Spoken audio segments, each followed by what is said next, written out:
Untuk mengetahui bagaimana pendampingan terhadap bocah korban penculikan yang ditemukan selamat, sudah bergabung bersama dengan kami Wakil Ketua LPSK, Pak Ahmadi. Pak Ahmadi, selamat petang. Selamat petang, Mas. Baik, Pak, langsung saja bagaimana LPSK melakukan pendampingan setelah korban M ini ditemukan selamat? Ya, terima kasih. Alhamdulillah sudah ditemukan dan kita apresiasi untuk itu kepada Polri.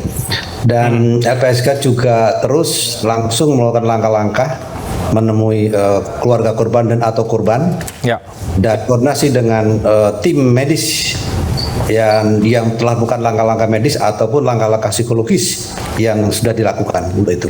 Oke. Untuk kepentingan pelayanan program perlindungan anak itu sendiri. Baik, Pak Ahmadi sudah sempat berkomunikasi dengan korban ini, Pak? Oh ya, saya sempat berkomunikasi dan tim juga sempat berkomunikasi. Ya, bagaimana kondisi korban M ini, Pak? Secara psikologis mungkin atau apa yang kemudian ditanyakan oleh LPSK? Kalau secara psikologis kan masih dilakukan tim psikologi forensik yang dari Polri ya, dan itu sudah sedang dalam proses. Meskipun LPSK juga melakukan langkah-langkah menanyakan secara langsung kepada korban dan keluarga korban, tapi untuk menanyakan itu juga satu proses ya, dan proses apalagi anak kecil gitu ya. Ketika ditanyakan langsung ke arah itu bisa saja langsung diam begitu, dan itu perlu pendampingan dari ibunya gitu ya, seperti itu. Baik, jadi setelah ini korban M ini sebaiknya kemudian menurut LPSK apakah memang sudah bersama dengan keluarga atau perlu ada proses pemulihan, pendampingan yang lebih lagi? Terputus, Mas.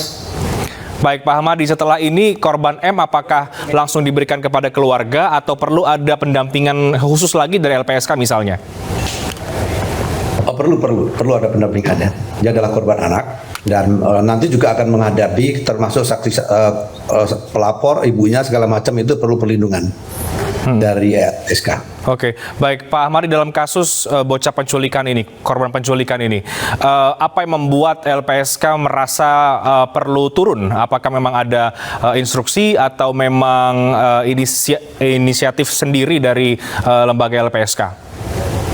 Begini Mas, jadi untuk kepentingan perlindungan saksi dan korban itu intinya kita senantiasa perlu hadir ya, terutama untuk kepentingan perlindungan saksi korban dan apalagi kasus-kasus yang mendapat perhatian publik, yang kasus-kasus tertentu yang menjadi mandat dari LPSK.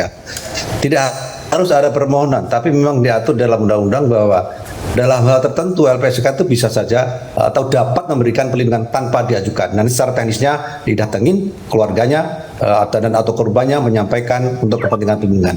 Dan LPSK sudah menyampaikan itu. Kemudian juga tadi ibunya, orang tuanya menyampaikan untuk koordinasi dengan penasihat hukum. Penasihat hukum sudah, sehingga nanti tinggal proses lebih lanjut gitu. Oke, baik Pak Ahmadi, terakhir berapa lama proses pendampingan ini akan dilakukan LPSK terhadap korban M?